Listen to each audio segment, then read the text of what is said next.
The morning sun cast long shadows across Jake Morrison's sparse Phoenix apartment as he shuffled toward the front door, his prosthetic leg clicking against the hardwood floor with each uneven step. The persistent knocking had dragged him from another nightmare-plagued sleep, the kind where the scent of burning diesel and Rex's desperate barking still echoed in his ears. 3 months since his medical discharge, and the dreams never stopped. Through the peephole, Jake saw a uniformed courier shifting impatiently on his doorstep, clipboard in hand. His heart immediately began racing. Official visits never brought good news, not anymore. With trembling fingers, Jake unlocked the 3 deadbolts he'd installed since moving to this ground-floor apartment, chosen specifically because he could no longer handle stairs during his worst episodes. "Master Sergeant Morrison?" the courier asked, though Jake's military bearing was still evident despite his civilian clothes and the weight he'd lost since returning stateside. "Former Master Sergeant," Jake corrected automatically, accepting. The thick manila envelope with his name printed in official military font. The return address made his blood run cold. Department of Defense, Military Working Dog Program. Jake's hands shook violently as he tore open the envelope, his eyes scanning the legal document that would change everything. The words blurred together. At first, court hearing, dangerous animal classification, immediate evaluation required, but one name jumped off the page with crystal clarity. Rex. His knees buckled. Jake collapsed against his apartment door, sliding down until he hit the floor. The papers scattered around him like fallen leaves. Rex. His Rex. The German shepherd who had been more than a partner, more than a teammate, more than a friend. Rex was his lifeline, his anchor to sanity in a world gone mad. The official language was cold and bureaucratic, but Jake understood perfectly what it meant. 3 weeks ago, Rex had been involved in what the military termed aggressive incident at Fort Campbell. A civilian contractor had been bitten during what the report called an unprovoked attack. Jake knew better. There was no such thing as unprovoked when it came to Rex. The dog had been trained to read situations, to protect, to serve. But now Rex was facing a death sentence. The court hearing was scheduled for Friday, just 48 hours away. Jake's vision blurred as he read the potential outcomes. Reassignment to suitable civilian handler, placement in approved military working dog retirement facility, or the phrase that made his stomach lurch, humane euthanization if deemed unsuitable for civilian life. Jake pressed his face against his knees, fighting the panic attack that threatened to overwhelm him. Without Rex, he'd spiraled into isolation, barely leaving his apartment except for mandatory VA appointments. His sister Sarah brought groceries and checked on him, but she couldn't fill the void left by his 4-legged battle brother. The memories came flooding back like a dam bursting. Kandahar Province, 2019. Rex detecting the IED that would have vaporized Jake's entire squad. Rex dragging wounded soldiers to safety during firefights. Rex curled up next to Jake's cot during the worst rocket attacks, his warm presence the only thing keeping the nightmares at bay. "He saved my life 12 times that I can count," Jake whispered to his empty apartment, his voice cracking. Now they want to kill him for trying to save it one more time. The irony was suffocating. Rex, a decorated military working dog with 3 bronze stars and a purple heart, was being condemned for doing exactly what he'd been trained to do, protect his handler at all costs. Jake knew what had really happened at Fort Campbell. He'd been having one of his episodes, probably triggered by a loud noise or sudden movement, and Rex had stepped in to protect him. It's what Rex always did. Jake crawled across his floor, gathering the scattered papers with shaking hands. Among the legal documents was a photograph that made his breath catch. Rex in his military gear, alert and proud, standing next to Jake in full combat uniform. They looked invincible together, a team forged in the crucible of war. but that Jake Morrison felt like a stranger now. The man in the photograph had purpose, confidence, a reason to wake up every morning. The Jake Morrison sitting on his apartment floor in stained sweatpants felt broken, discarded, forgotten by the very system he'd served faithfully for 12 years. His phone buzzed with a text from Sarah. "Haven't heard from you in 2 days. Coming over with dinner. Love you, little brother." Jake stared at the message, then at the court summons, then at the photograph of him and Rex. Sarah would be devastated. When she learned about the hearing, she'd been the one to help Jake navigate the nightmare of medical discharge, sitting with him through panic attacks, driving him to therapy appointments he was too proud to ask for help reaching. The apartment fell silent, except for the ticking of the wall clock, a gift from his unit that he couldn't bring himself to remove, despite how it sometimes triggered flashbacks to timed explosives. Each tick marked another second closer to Friday's hearing, another moment closer to potentially losing the one thing that still connected him to who he used to be. Jake pulled himself up from the floor, his prosthetic leg protesting the movement. He walked to his bedroom closet and pushed aside the civilian clothes to reveal his dress uniform, still pristine despite months of neglect. Next to it hung Rex's military collar, the one with his name tag and service ribbons.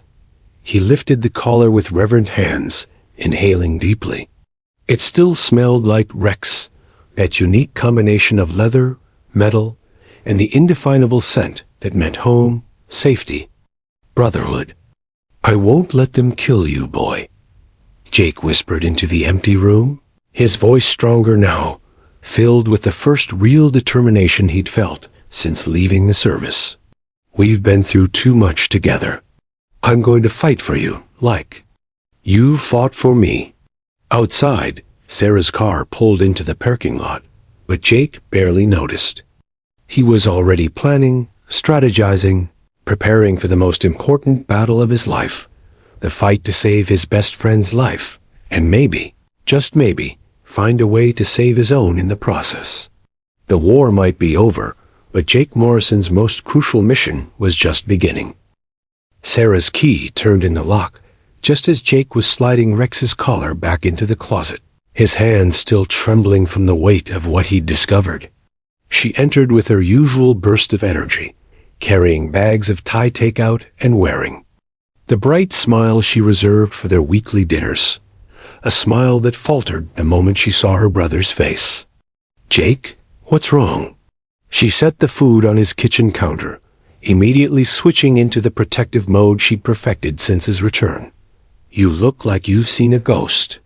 Jake wordlessly handed her the court summons, watching as her nurse's training kicked in, the way she quickly scanned the document, her expression shifting from confusion to horror to fierce determination. Sarah had always been the fighter in their family, the one who never backed down from a challenge. "They can't do this," she whispered, sinking onto his couch. "Rex isn't dangerous. He's—" She trailed off, remembering she'd never actually met Rex, only heard Jake's stories. "He's everything," Jake finished for her, settling heavily into his recliner, the only piece of furniture that didn't aggravate his injured leg. "Sarah, I need to tell you about Rex, really tell you. Because if I'm going to save him, you need to understand who he is." Sarah nodded, pulling a notepad from her purse with practiced efficiency. "Tell me everything." Jake closed his eyes, and suddenly he wasn't in his Phoenix apartment anymore. The familiar sounds of helicopters and distant gunfire filled his ears, the acrid smell of burning diesel and desert sand overwhelming his senses. When he opened his eyes, Sarah was watching him with concern, but she didn't interrupt. She'd learned to recognize when he was slipping between worlds. "Kandahar Province, March 15, 2019, Jake began, his voice taking on the cadence of a military briefing. "Rex had been my partner for 8 months. We were conducting a routine patrol through a village that intel said was clear of insurgent activity." Jake's hands began to shake as the memory crystallized. Rex stopped dead in his tracks about 50 meters from the village entrance. His ears went up, that specific way they did when he detected explosives. But our sweep had come up, clean 20 minutes earlier. Sarah leaned forward, completely absorbed in her brother's account. I trusted Rex's nose over our equipment, Jake continued. Always. So I called a halt, had the squad hold position while Rex and I investigated. He led me to what looked like an ordinary pile of rubble rocks, broken concrete, nothing suspicious. But Rex was insistent, pawing at a specific spot, giving me that look. Jake paused, remembering Rex's intelligent brown eyes, the way they seemed to communicate complex thoughts without a single bark. I brushed away some debris and found a pressure plate. Perfectly camouflaged IED, packed with enough explosive to take out half my squad. 22 soldiers, Sarah. Rex saved 22 lives that day, and the bastards who planted it were probably watching, waiting for us to walk right into their trap. Sarah made notes, but Jake could see tears forming in her eyes. That wasn't even his most incredible save, Jake said, warming to his subject. The memories hurt, but they also reminded him of who Rex truly was, not some dangerous animal, but a hero in every sense of the word.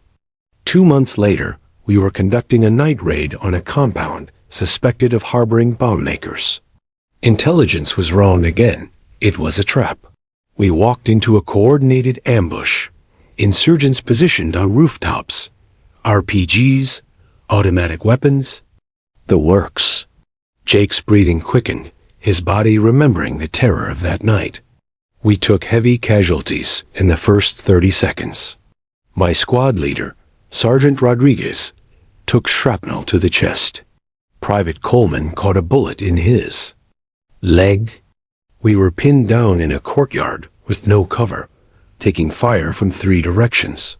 Sarah reached over and squeezed his hand, grounding him in the present. Our EX Rex became something else that night, Jake continued, his voice filled with wonder. Even now, while we were returning fire, trying to stay alive, Rex moved through the chaos, like he had a map of the battlefield in his head. He actually crawled on his belly to Rodriguez first, grabbing his gear and dragging him behind a concrete wall. Then he went back for Coleman, and then for Jenkins, who'd been hit in the arm. 3 times, Rex crossed that courtyard, under heavy fire, moving wounded soldiers to safety. The insurgents were actually shooting at him, Sarah. Bullets hitting the ground inches from his paws, and he never hesitated. Jake stood up abruptly, pacing to the window as the memory overwhelmed him. But the most incredible thing happened next. Rex positioned himself at the entrance to our makeshift cover, and every time an insurgent tried to advance on our position, Rex would bark. Not just any bark, this specific warning that told us exactly where the threat was coming from. North. Wall, 2nd story. East rooftop. Behind the burned-out car. He became our early warning system. Sarah was openly crying now. Jake, this dog.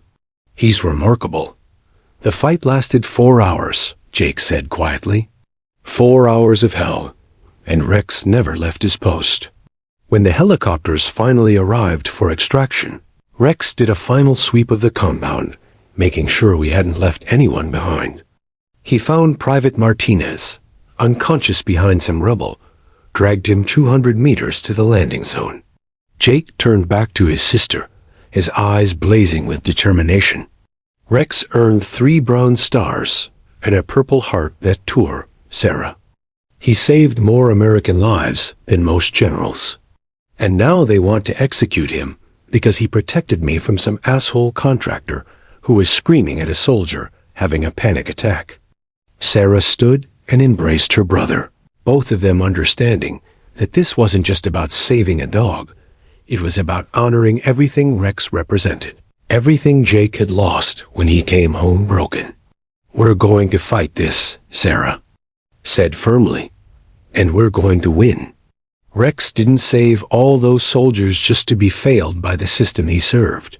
Jake nodded, feeling something he hadn't experienced in months: hope. Rex had never given up on him, even when the war seemed hopeless. Now it was Jake's turn to be the hero in their story. Jake stared at his reflection in the bathroom mirror, hardly recognizing the man looking back at him. The dress uniform Sarah had pressed the night before hung loosely on his frame. He'd lost 40 pounds since his discharge, the weight melting away along with his appetite and will to live.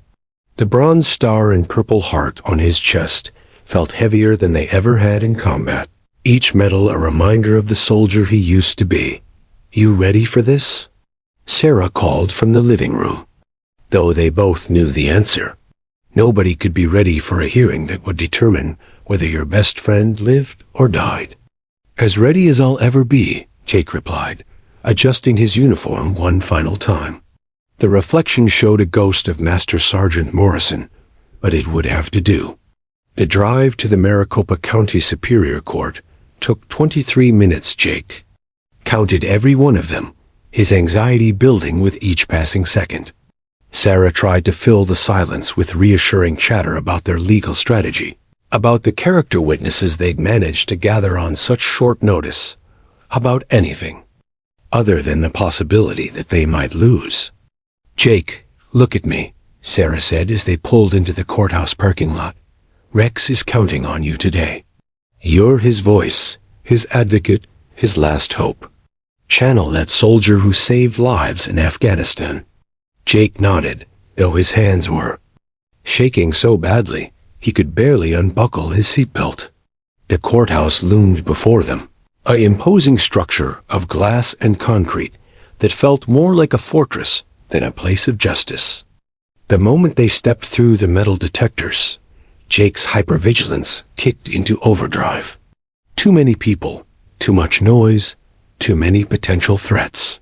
His training had taught him to assess every room for exits, cover positions, potential dangers, habits that served him well in combat, but made civilian life exhausting.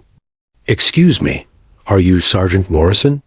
Jake spun around, his body automatically shifting into a defensive stance before he recognized the voice belonged to an elderly man in a Vietnam veteran cap. The stranger extended a weathered hand, his eyes kind but serious. "Master Sergeant Tom Bradley, 1st Cavalry Division, retired," the man introduced himself. "Read about your situation online. That's a hell of a partner you've got there." Before Jake could respond, another voice joined the conversation. "Damn right it is." A woman in her 50s approached, wearing a Desert Storm veteran t-shirt. "Staff Sergeant Maria Santos, Military Police. My canine partner Bruno saved my life 3 times in Kuwait. These dogs aren't just animals, they're soldiers." Jake looked around the courthouse lobby with growing amazement. Veterans were everywhere, some in uniform, others in casual clothes marked with military insignia. They'd come from across Arizona, some driving hours just to support a soldier and his dog they'd never met. "Word travels fast in the veteran community," Bradley explained, noting Jake's surprise. "When one of our own is in trouble, we show up." As they made their way toward the courtroom, Jake spotted him Captain Miguel Martinez, the prosecutor, handling Rex's case. The man was everything Jake had expected. Perfectly pressed uniform, regulation haircut, the kind of career officer who'd never seen real combat, but wielded regulations like weapons. Martinez approached with predatory confidence, flanked by 2 junior officers carrying thick files. "Sergeant Morrison, I presume? I'm Captain Martinez. I want you to know this isn't personal. It's about public safety." Jake felt his jaw clench, but Sarah stepped forward before he could respond. "Captain Martinez? I'm Sarah Morrison, Jake's sister. I'm also the trauma nurse who's been treating veterans with PTSD for the past 5 years." Her voice was honey-sweet, but her eyes were steel. "I'm curious about your experience with military working dogs and their handlers." Martinez's confident smile faltered slightly. I've reviewed the relevant regulations and case precedents. That's not what I asked, Sarah interrupted smoothly. How many combat deployments have you completed with a canine partner? The silence stretched uncomfortably as Martinez realized. He was being expertly outmaneuvered by a civilian nurse who'd done her homework. The law is clear on dangerous animal classifications, Martinez finally responded, regaining his composure.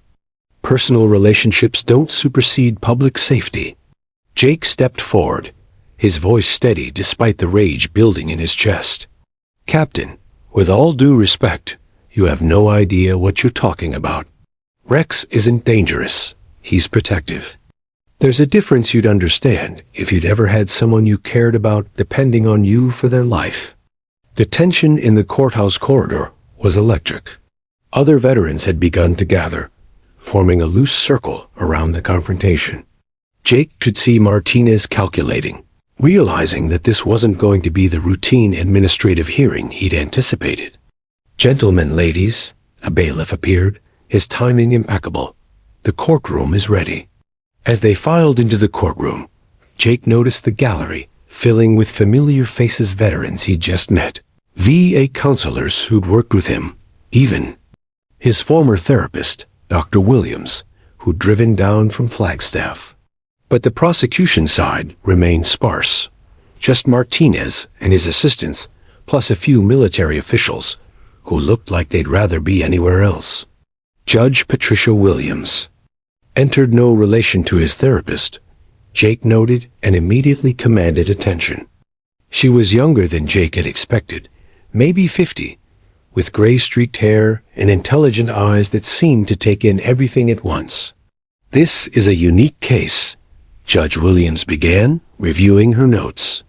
We're here to determine whether Rex, a military working dog, poses a public safety threat, warranting removal from his current handler, or more extreme measures. Jake's heart hammered against his ribs as the judge continued. Before we begin, I want to make something clear. This courtroom will treat both Sergeant Morrison and his K-9 partner with the respect their service deserves. Whatever the outcome, we will remember that both served our country with honor. For the first time since receiving the court summons, Jake felt a flicker of hope. Judge Williams wasn't just going through the motions. She understood what was at stake. Captain Martinez, you may present your case, the judge said. As Martinez stood and began outlining his argument for Rex's removal, Jake caught sight of movement in the back of the courtroom. A military transport vehicle was pulling up outside, and through the window, he could see handlers preparing to bring Rex inside. His heart stopped. After 3 months of separation, he was about to see his partner again. But would it be for a reunion or a final goodbye? Captain Martinez was in the middle of his opening statement, his voice droning about public safety protocols and documented aggressive behavior, when the courtroom doors opened with a soft creak. Every head turned toward the sound, but Jake's entire world compressed to a single point of focus. Rex. After 3 months, 2 weeks, and 4 days of separation, Jake had counted every one. His partner was walking through those doors. The German Shepherd looked thinner than Jake remembered, his usually pristine coat slightly dull. But those intelligent brown eyes were scanning the room with the same tactical awareness that had kept them both alive in Afghanistan. The military handler, a young corporal who looked barely old enough to shave, was struggling to maintain control. Rex's nose was working overtime, processing every scent in the courtroom, but Jake could see the exact moment when familiar recognition hit. Rex's entire body went rigid, his ears snapping to attention, his head swiveling until his gaze locked onto Jake's position in the gallery. What happened next would be talked about in legal circles for years to come. Rex didn't just break free. From his handler, he exploded into motion with the same focused intensity he'd shown when charging through enemy fire. The leather leash snapped taut, then slipped from the corporal's surprised grip as 90 pounds of military-trained muscle launched forward with singular purpose, "Rex, no." The handler shouted, but it was too late. The courtroom erupted into chaos. Bailiffs reached for their tasers. Lawyers jumped back from the aisle, and Captain Martinez's perfectly prepared presentation scattered to the floor as he dove behind the prosecution table. But Jake was already moving, instinct overriding 3 months of civilian hesitation. He vaulted over the gallery rail with an agility that his prosthetic leg shouldn't have allowed, landing hard but keeping his balance. Rex covered the distance between them in seconds, but instead of the violent collision everyone expected, something magical happened. 3 feet from Jake, Rex dropped into a perfect sitting position, trembling with barely contained emotion. His training years of military discipline held him in check, but his whole body was shaking with the effort of restraint.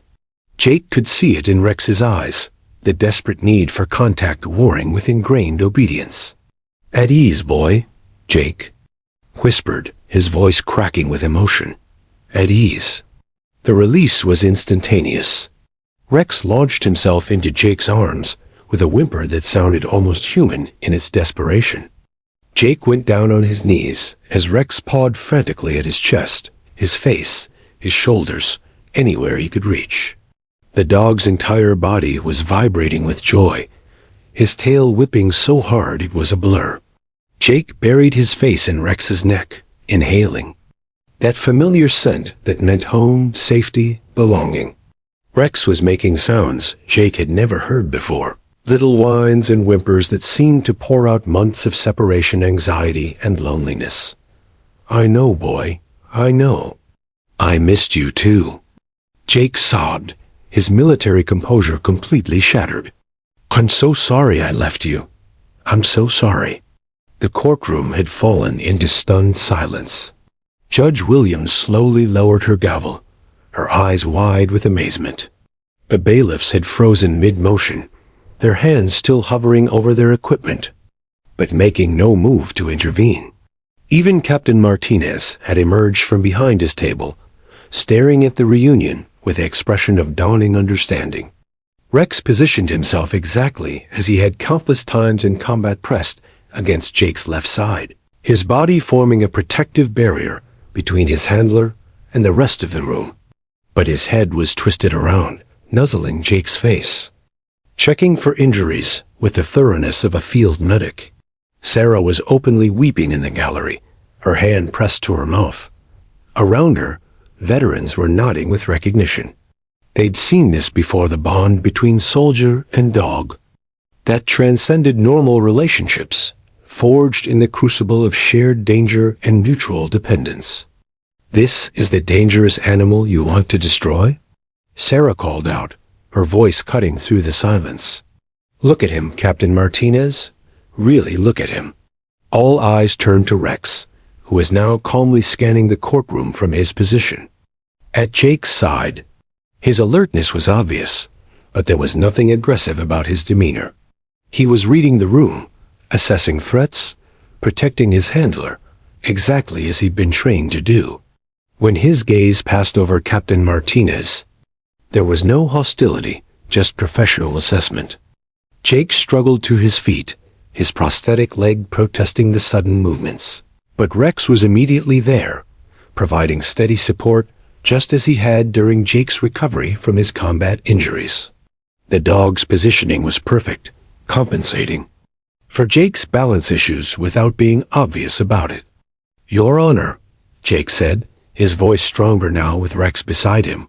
"This is Master Sergeant Rex, United States Army. 3 bronze stars, 1 purple heart, 47 confirmed explosive devices detected, 22 confirmed lives saved." His hand rested on Rex's head, and the dog leaned into the contact. "He's not dangerous. He's a hero."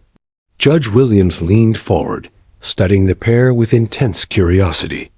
"Approach the bench, both of you," she said quietly. Jake and Rex moved together, their synchronization perfect despite months of separation. Rex's gait automatically adjusted to match Jake's uneven steps, his body language calm but alert. At the bench, Judge Williams spoke softly. "Sergeant, I Need to ask, is this normal behavior for military working dogs? No, ma'am, Jake replied honestly. Rex and I, we're bonded in a way that doesn't happen often. We saved each other's lives more times than I can count. He's not just my partner, he's my battle brother. The judge nodded slowly, her legal mind clearly processing what she was witnessing. Behind them, the courtroom remained silent, everyone transfixed by the obvious connection between man and dog. Captain Martinez, Judge Williams called, her voice carrying clearly across the courtroom. Would you like to revise your assessment of this dangerous animal? Martinez stood slowly, his face flushed with embarrassment. He looked at Rex, who was sitting calmly at Jake's side, tail wagging slightly, but posture relaxed and non-threatening. Your Honor, perhaps we should examine the specific circumstances of the incident more closely, Martinez managed, his earlier confidence completely evaporated. Judge Williams smiled for the first time since entering the courtroom. I think that's an excellent idea, Captain. Excellent indeed. Captain Martinez straightened his uniform and cleared his throat, desperately trying to regain control of a hearing that had completely derailed from his carefully planned presentation. The reunion he'd just witnessed had clearly shaken him. But military protocol demanded he proceed with the case. Your Honor, while the ... emotional display we just witnessed is certainly touching, we cannot allow sentiment to override public safety, Martinez began, his voice lacking its earlier confidence. The facts remain unchanged. On June 3, 2024, at approximately 14:30 hours, the defendant animal attacked Mr. Robert Chun, a civilian contractor, without provocation. Jake felt Rex tense beside him at Martinez's tone, the dog's protective instincts engaging even in the courtroom. Jake's hand found Rex's head, the familiar gesture calming them both. I'd like to present security footage from the incident, Martinez continued, motioning to his assistant, who wheeled in an outdated television on a metal cart. The video clearly shows the unprovoked nature of the attack. Judge Williams nodded. Proceed, Captain. A grainy security footage began playing, showing a corner of the Fort Campbell commissary parking lot. Jake appeared on screen, clearly in distress, his movements jerky, his posture defensive. Even on the low-quality video, his panic attack was obvious to anyone who understood PTSD symptoms. Then Robert Chun entered the frame. Jake's jaw clenched as he watched the contractor approach his past self. Chun was a large man, probably 6'3" and well over 200 pounds. On the video, Jake was backing away, hands raised in a clearly defensive posture, but Chun kept advancing. As you can see, Martinez narrated, Mr. Chun was simply attempting to communicate with Sergeant Morrison when, Captain, Judge Williams interrupted. This video has no audio. How can you determine Mr. Chun's intentions? Martinez paused the video. According to Mr. Chun's statement, he was asking Sergeant Morrison for directions to the base exchange when the attack occurred. Sarah shot to her feet in the gallery. That's bullshit, she called out, immediately turning red as she realized she just cursed in court. I'm sorry, Your Honor, but that's completely false. Ms. Morrison, please be seated, Judge Williams said, though her tone suggested more curiosity than reprimand. However, I would like to hear from Mr. Chun directly. Is he present? Martinez shifted uncomfortably. Mr. Chun was unavailable for today's hearing, Your Honor. He's currently in California on business. How convenient, muttered Tom Bradley from the gallery, earning a sharp look from the judge but no reprimand. Jake's attorney, David Parker, Korean War veteran who'd taken the case pro bono, stood up. Your Honor, if I may, we have additional footage that provides crucial context to this incident. Park had arrived just hours before the hearing with a battered briefcase and 30 years of military law experience. He moved to the television and inserted a different USB drive. This footage is from a security camera positioned 20 feet to the left of Captain Martinez's video. It provides audio and a wider angle of the incident. The new video began playing, and immediately the difference was startling. The audio was crystal clear, and Jake's panic attack was even more obvious. Was hyperventilating, sweat visible on his face, his eyes darting around for escape routes. Robert Chun's voice cut through the courtroom speakers. "Hey, soldier boy, I'm talking to you." Jake on the video tried to move away, but Chun stepped closer. "What's wrong with you? You deaf or just stupid?" The courtroom erupted in murmurs. This wasn't a polite request for directions. This was aggressive confrontation of a clearly distressed veteran. "Mr. Chun," Jake's voice came through the speakers, barely above a whisper. "Please, I need ... I need some space." "Space?" Chun's laugh was harsh. "What are you, some kind of head case? Typical military pussy. Can't handle the real world?" Rex appeared in the frame then, positioning himself between Jake and Chun. The dog's body language was clearly protective, not aggressive ears forward, alert but not attacking. "Get that mud away from me," Chun snarled, raising his hand toward Rex. That's when Rex moved. The attack, when viewed with context, was clearly defensive. Chun had raised his hand aggressively toward Jake, and Rex interpreted it as a threat. The dog's response was swift and controlled, a single bite to Chun's forearm. No shaking, no continued aggression. As soon as Chun backed away, Rex returned to Jake's side. The footage clearly shows, Park addressed the court, that Rex's actions were measured and appropriate. He neutralized a perceived threat to his handler and immediately stood down when the threat was removed. Martinez was frantically shuffling through his papers. "Your Honor, the regulations clearly state that any bite incident requires..." "Captain." Judge Williams interrupted. "Are you telling me that if someone threatened you aggressively, and your partner defended you, that partner should be executed?" "It's different, Your Honor. Rex is an animal. Rex is a decorated military veteran," Jake said, standing up with Rex immediately rising beside him. "He's earned the right to be judged by the context of his actions, not just the regulations." Judge Williams studied the frozen video screen, where Rex could be seen gently nuzzling Jake's hand after the incident. Dr. Sarah Chuno, relation to Mr. Robert Chun, please approach the bench. A woman in her 50s walked forward, carrying a thick folder.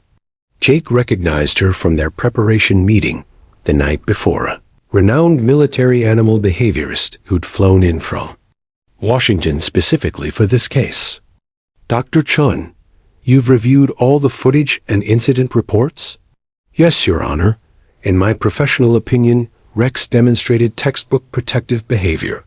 His response was proportionate to the perceived threat and immediately ceased when the threat was neutralized. This is exactly how military working dogs are trained to respond." Dr. Chun opened her folder. "Furthermore, Rex has shown significant behavioral changes since separation from Sergeant Morrison. He's been refusing food, showing signs of severe depression, and has lost 15 pounds. These are classic symptoms of separation anxiety, not aggression." She turned to face Martinez. "Captain, have you reviewed Rex's complete service record?" Martinez looked uncomfortable. "I've reviewed the relevant portions." "The relevant portions?"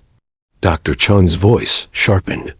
"Rex has 47 confirmed explosive device detections, 22 documented life saves, and 0 previous aggressive incidents in 4 combat deployments. How is that not relevant?" The courtroom fell silent as the weight of Rex's service record sank in.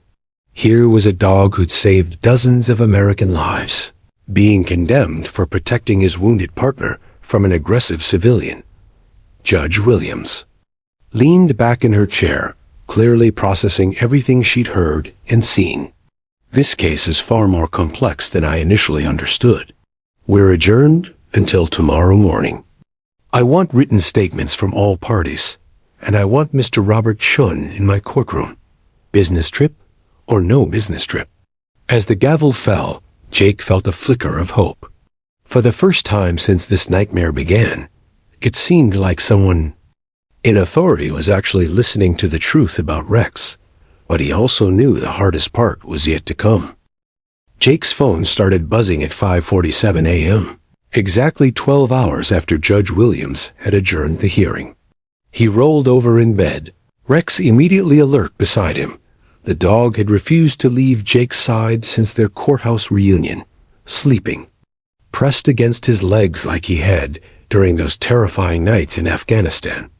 The first call was from Sarah, her voice breathless with excitement.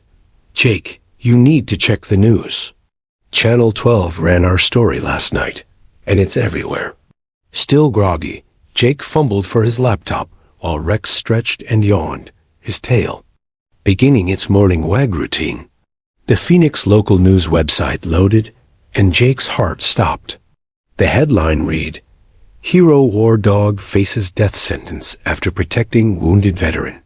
The story featured the security footage from yesterday's hearing, Rex's service record, and an interview with Dr. Chun explaining the true nature of military working dog bonds.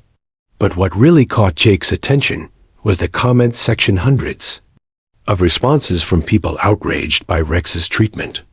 By 6:30 a.m., Sarah's GoFundMe campaign had received over 300 donations. By 7:15, it was trending on social media. By 8 o'clock, Jake's apartment parking lot was filling with news vans. "This is insane," Jake muttered, peeking through his blinds at the growing crowd outside. Rex positioned himself at the window, not aggressively, but alert, reading the situation with military precision. Sarah arrived with coffee and croissants from their favorite bakery, but she wasn't alone.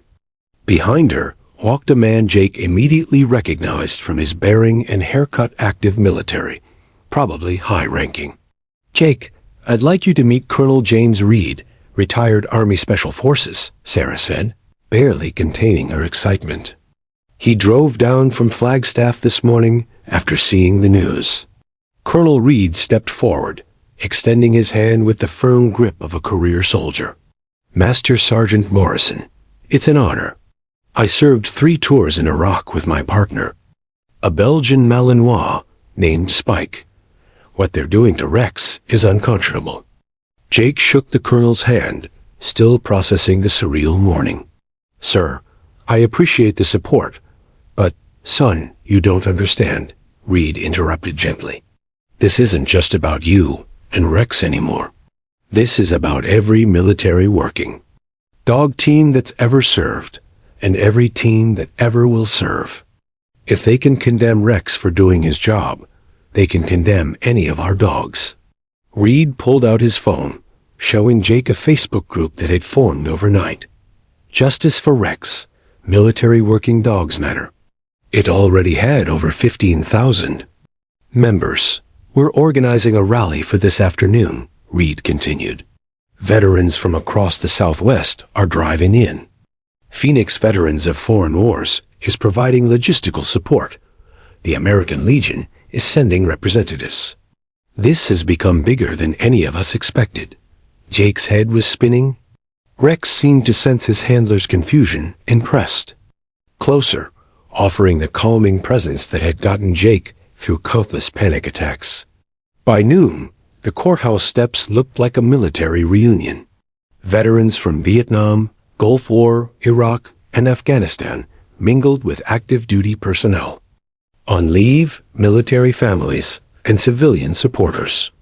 Many brought their own dogs, service animals, therapy dogs, and beloved pets who'd helped their owners heal from the invisible wounds of war. The media attention was overwhelming. CNN had picked up the story. Military Times was live streaming the rally. A reporter from Stars and Stripes was interviewing Colonel Reed about the broader implications for military working dog programs. Jake found himself at the center of a movement he never intended to start. Standing on the courthouse steps with Rex at his side, he faced a crowd of nearly 2,000 people who'd come to support a dog they'd never met and a soldier they barely knew. "I'm not good at speeches," Jake began, his voice shaking. 3 months ago, I could barely leave my apartment. I was broken, angry, lost. I'd given up on everything except saving Rex. The crowd was completely silent, hanging on every word. But Rex never gave up on me. Not in Afghanistan when I was wounded. Not during my darkest days with PTSD. And yesterday in that courtroom, after 3 months apart, he still remembered that his job was to take care of me. Jake's voice grew stronger as Rex leaned against his legs, providing steady support. "They say Rex is dangerous because he protected me from someone who was threatening me during a panic attack. But I say Rex is a hero because he did exactly what any good soldier would do. He protected his battle buddy." The crowd erupted in cheers, but Jake wasn't finished. "This isn't just about Rex and me. It's about every working dog who served our country. It's about Murphy, who saved his handler from an IED in Fallujah. It's about Luca, who lost her leg protecting Marines in Afghanistan. It's about all the four-legged soldiers who never came home." Tears were streaming down faces throughout the crowd. Veterans were nodding, recognizing their own stories in Jake's words. If we let them destroy Rex for being loyal, for being brave, for doing his duty, then we're telling every military working dog that their service doesn't matter. We're saying that when their useful life is over, they're disposable. The crowd's energy was building to a crescendo, but Jake's next words dropped his voice to barely above a whisper, forcing everyone to lean in. "Rex taught me what loyalty means, what courage looks like, what it means to never leave a fallen comrade behind. Tomorrow, I have the chance to show him that I learned those lessons well." As Jake stepped back from the microphone, the courthouse steps erupted in sustained applause. Chants of "Save Rex" and "Honor our heroes" echoed off the building walls. But the most powerful moment came when an elderly World War II veteran, supported by his great-grandson, slowly climbed the courthouse steps. He saluted Rex with a shaking hand, and the proud military working dog sat at perfect attention, returning the honor with the dignity of a true soldier. By evening, #JusticeForRex was trending nationally on social media. Tomorrow's hearing would determine Rex's fate, but tonight, Jake finally understood that he and Rex weren't fighting this battle alone. They had an army behind them. Judge Patricia Williams sat in her chambers at 11:47 p.m., surrounded by case files, legal precedents, and 3 empty coffee cups. The weight of tomorrow's decision felt heavier than any she'd faced in 22 years on the bench. Outside her office window, she could see the media trucks still parked around the courthouse, their satellite dishes reaching toward the star-filled Phoenix sky like mechanical prayers. The case had consumed her thoughts for the past 36 hours. She'd reviewed military working dog protocols, consulted with veterinary behaviorists, and studied legal precedents dating back to World War I. But no amount of research could prepare her for the human element, the bond she'd witnessed between Jake Morrison and Rex that transcended every regulation and statute in her law books. Her desk phone rang, startling her from her thoughts. A caller ID showed her husband's number. "Patricia, it's past midnight. Come home." Michael's voice carried the gentle concern of 30 years of marriage. "You've been at that courthouse for 16 hours. This case, Michael... She began, then stopped. How could she explain the impossible position she was in? "I have 2,000 people expecting justice tomorrow, and I'm not sure I know what justice looks like anymore." "Tell me about it," he said simply. Michael had been her sounding board through countless difficult cases. A retired philosophy professor who understood the weight of moral decisions. Judge Williams leaned back in her chair, gathering her thoughts. I have a decorated war veteran suffering from PTSD, whose service dog is facing euthanization for protecting him. The letter of the law says the dog is dangerous. But everything I witnessed in that courtroom tells me the law is wrong. She stood and walked to her window, looking down at the memorial garden where protesters had left flowers and dog toys throughout the day. The prosecution's case has more holes than Swiss cheese, she continued. This contractor, Robert Chun, finally showed up today for questioning. Michael, he was belligerent, dismissive, actually used racial slurs when describing Jake's condition. Called PTSD, made-up military nonsense, right in my chambers. Michael was quiet, letting her work through her thoughts. But Captain Martinez isn't backing down. He's citing Department of Defense regulations that don't allow for emotional considerations. Says if I rule in favor of Rex, it sets a precedent. That could undermine military animal control protocols nationwide. And what does your gut tell you? Judge Williams smiled despite her exhaustion. My gut tells me that Rex is the most well-behaved individual who's appeared in my courtroom all month. He sits at perfect attention, responds to Jake's slightest gesture, and shows more emotional intelligence than half the lawyers I deal with. She returned to her desk and picked up a photograph from the evidence file. Jake and Rex in Afghanistan, both in full combat gear. Rex's alert eyes scanning for threats, while Jake smiled with the confidence of a soldier who trusted his partner completely. There's something else, Michael. I had Dr. Elizabeth Santos, the VA psychiatrist, evaluate Jake privately this afternoon. Without Rex present, his anxiety levels were through the roof. Blood pressure elevated, hypervigilance extreme, classic PTSD symptoms. Then Rex entered the room. Judge Williams paused, remembering the transformation she'd witnessed. Within 30 seconds, Jake's entire demeanor changed. Breathing normalized, shoulders relaxed, the haunted look in his eyes softened. Dr. Santos said she's never seen such. A dramatic therapeutic response to any intervention, pharmaceutical or otherwise. So Rex isn't just Jake's former partner, he's his medicine, Michael observed. Exactly. But here's the legal nightmare.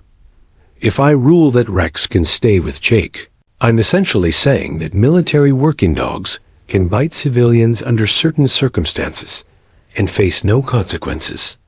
The precedent could be catastrophic. Judge Williams pulled out another file, this one containing letters from military working dog handlers across the country. Over 300 letters had arrived in the past 24 hours, each telling similar stories of bonds forged in combat, of dogs who'd saved their handlers' lives and continued to save them every day through the healing process. But if I rule against Rex, she continued, I'm telling every veteran with PTSD that their service animals are expendable when bureaucracy demands it. I'm saying that a dog who saved American lives in combat deserves to die because he protected his wounded handler from an aggressive civilian. Michael was quiet for a long moment before speaking.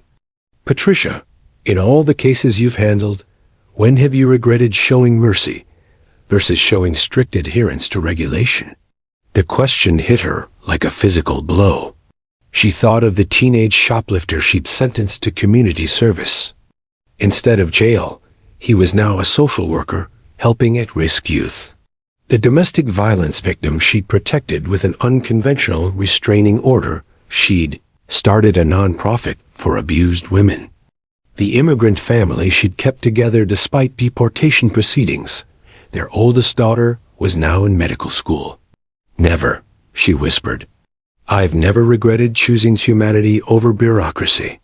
Her phone buzzed with a text message from her bailiff. Judge, FYI, veterans have been maintaining an all-night vigil outside the courthouse. Completely peaceful. Just want to be here for tomorrow's hearing. Thought you should know. Judge Williams walked back to her window and looked down. Sure enough, dozens of people were sitting quietly on the courthouse steps and surrounding sidewalks. Some had sleeping bags, others just folded chairs. Many had dogs lying peacefully beside them. The scene looked like a military camp, organized and respectful, but unmistakably determined. At the center of the group, she could see Jake Morrison sitting on the steps with Rex curled up beside him. Even from her fourth-floor window, she could see the peaceful contentment on both their faces. This was what the bond looked like, not dangerous, not threatening, but healing. "Michael, I think I know what I have to do," she said into the phone. "Trust your judgment, Patricia.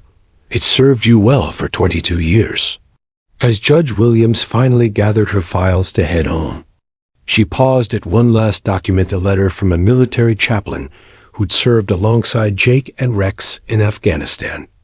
The final paragraph read, "Your Honor, I've seen miracles in the worst places on earth. The bond between Jake Morrison and Rex is one of those miracles. To destroy it would be to lose faith in the very things we fought to protect: loyalty, courage, and the belief that some bonds are too sacred to break. Tomorrow would bring the most important decision of her judicial career. But tonight, Patricia Williams finally knew which way her conscience was pointing." The courthouse steps were packed by 7 a.m., 3 hours before the hearing was scheduled to begin. Jake sat in the front row of the gallery, Rex positioned perfectly at his left side, both of them displaying the military bearing that had carried them through 4 combat deployments. Sarah squeezed Jake's hand, her own trembling with nervous energy, while Colonel Reed sat behind them, his presence a reminder that this decision would echo far beyond this single courtroom. Captain Martinez looked haggard as he shuffled through his papers one final time. The past 24 hours hadn't been kind to him. Social media had been brutal about his prosecution of a hero dog, and his superiors at the Pentagon had been asking uncomfortable questions about why this case had become a national embarrassment for the military. Robert Chun sat in the front row behind the prosecution table, his expensive suit unable to mask his obvious discomfort. Yesterday's private questioning had not gone well for him, and Jake could see the contractor's growing realization that his casual cruelty toward a wounded veteran had made him the villain in a story the entire country was watching. Judge Williams entered the courtroom at exactly 10 a.m., her expression unreadable, but her eyes lingering on Jake and Rex for a long moment. The gallery fell silent, nearly 300 people holding their collective breath. "Be seated," she said quietly, her voice carrying clearly through the hushed courtroom. "Before I announce my decision, I want to address something that has become clear during these proceedings." She paused, looking directly at Captain Martinez. "Captain, your prosecution has been technically proficient, but fundamentally flawed.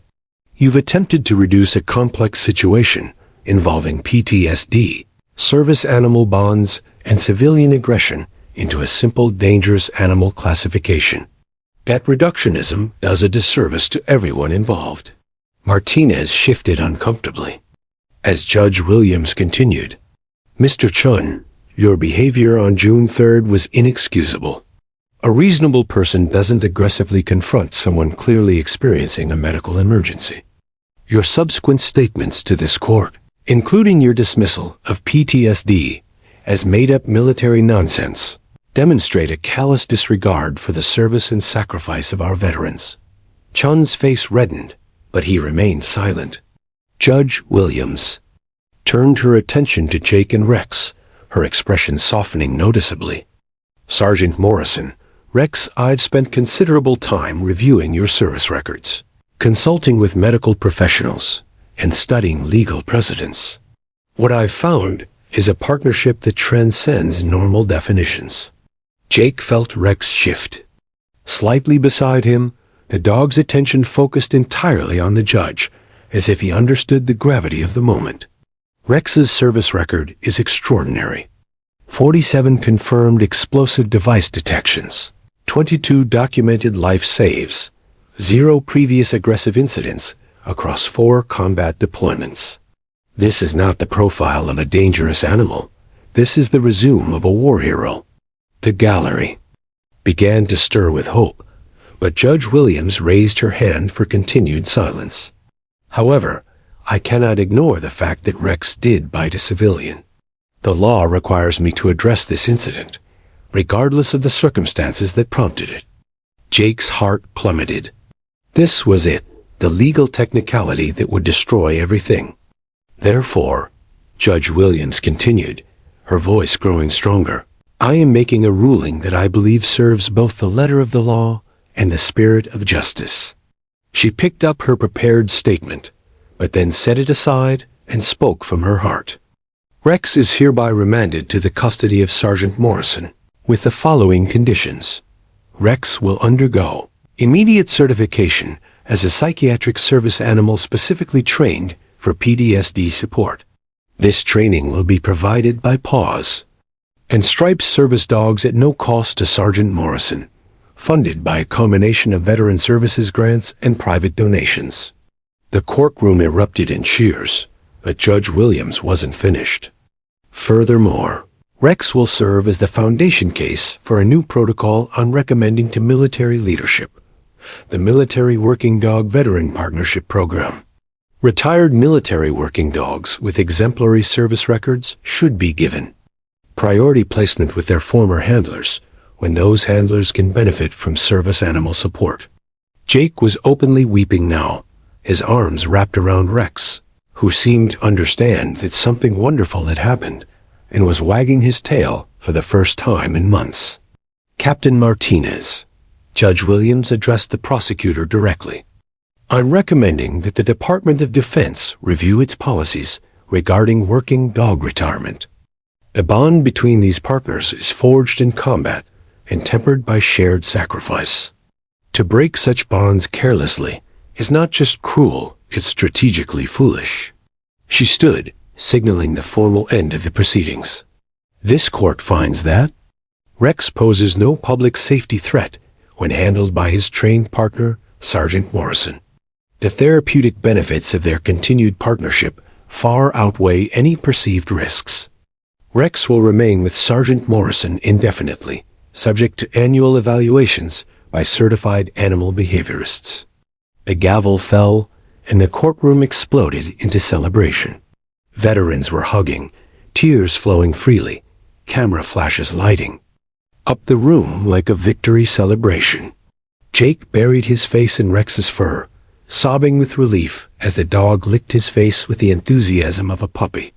Sarah was crying so hard she could barely speak, but she managed to wrap both Jake and Rex in a fierce embrace.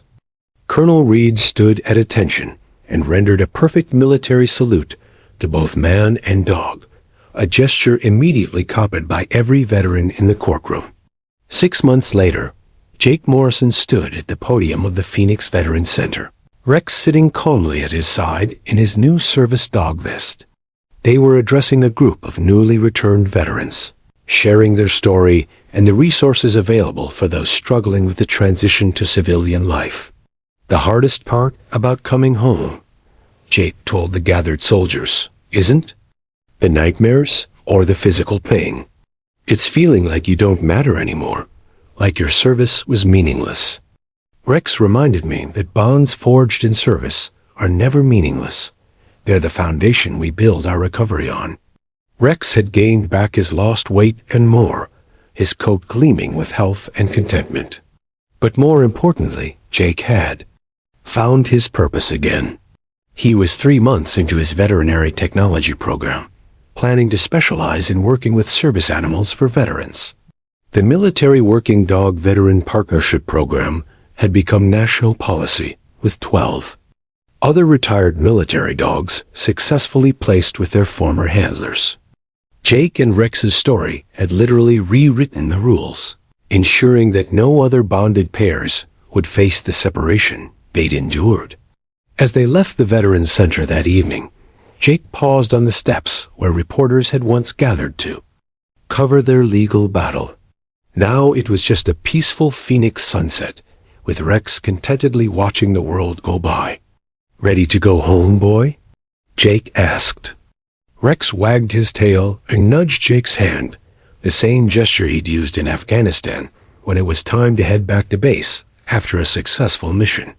Together, they walked toward their truck, two veterans who'd found their way home at last.